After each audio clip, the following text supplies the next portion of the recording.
to stop you in your tracks. A diagnosis without comparison. Ask anyone who has loved anyone who has fought cancer. My dad died of cancer when I was 18. 2 years ago in July, my mother died with leukemia. She had acute myeloid leukemia.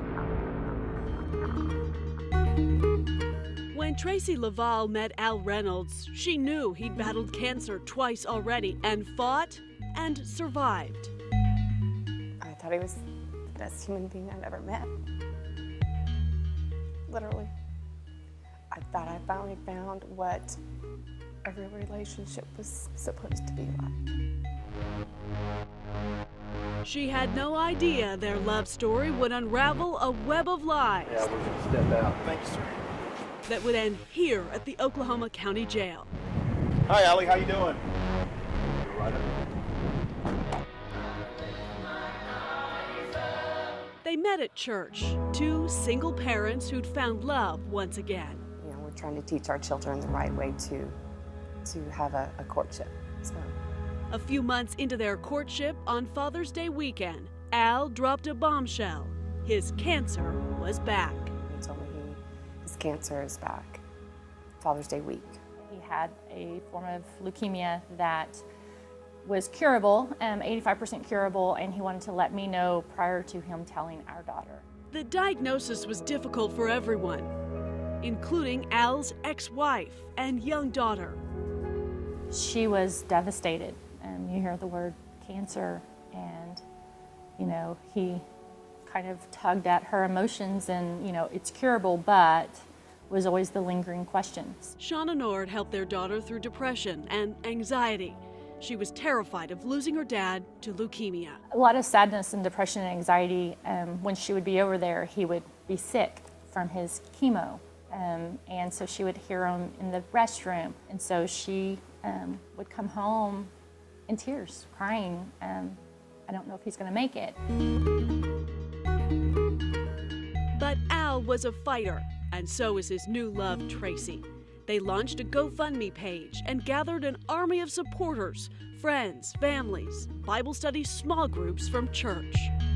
It got to the point where he didn't have any income to take care of the cancer medications and the appointments and things like that. I remember afterwards I went up to him at church and had a long conversation with him about, I can't believe what you're going through, you know, here for you, that type of deal. Brett Burleson and dozens of others donated to the GoFundMe, which grew to more than $10,000. Yeah, I mean, we helped spread the word through our networks, through social media.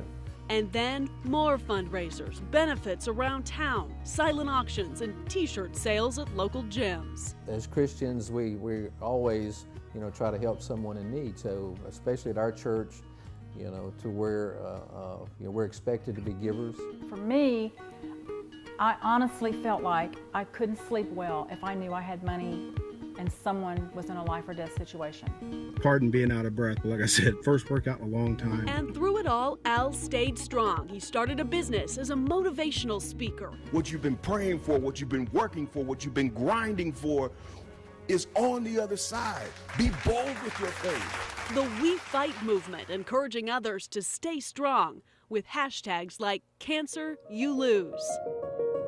But privately, beneath the facade of social media, Al was less enthusiastic, almost desperate, remembers Brett Burleson. Sitting in my office to get a text, hey, this is Al, do you have a minute to talk? And I said, sure. And so he called me and said that his landlord was going to kick him out of his apartment by 5 o'clock that day if he didn't have a check for this month's rent.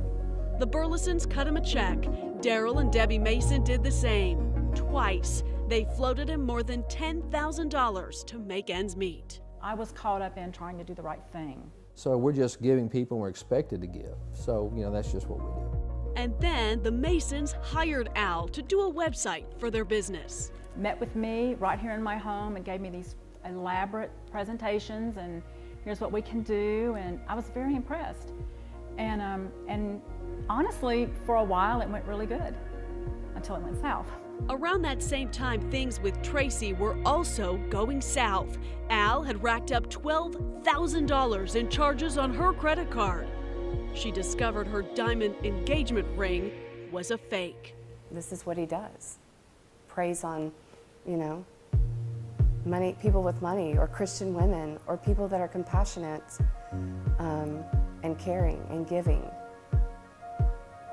He's very charismatic.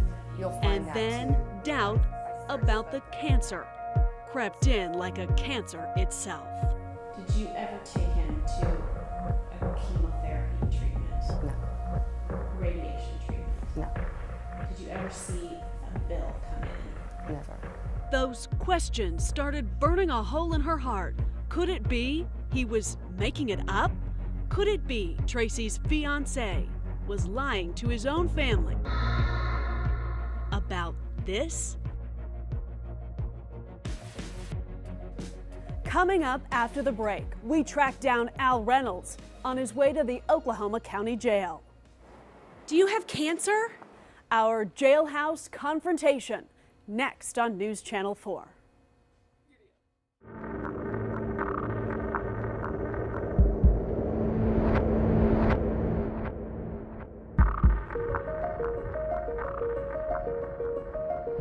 Four years after their first date, Tracy broke off her engagement to Al Reynolds. Those seeds of doubt had sprouted deep roots, deep enough to call into question what she thought she'd seen and heard. I would hear stories of his episodes of throwing up or this or that. Even when we were at the gym working out, he would step off and come back and go, oh, well, I had to go throw up. Tracy called Oklahoma City police. White-collar crimes detectives started investigating Al's claims of cancer, interviewing family and friends, who had also started getting concerned. We just kind of started having doubts about what was going on. And You so don't look like a healthy man that is walking the street going to the gym every day. You know, if you're that's kind of sick, you know, with basically blood cancer is, you know, look pretty darn good shape. Detectives searched desperately for any evidence that Al Reynolds had been treated for cancer. Instead, police unearthed a pack of lies that stretched back years.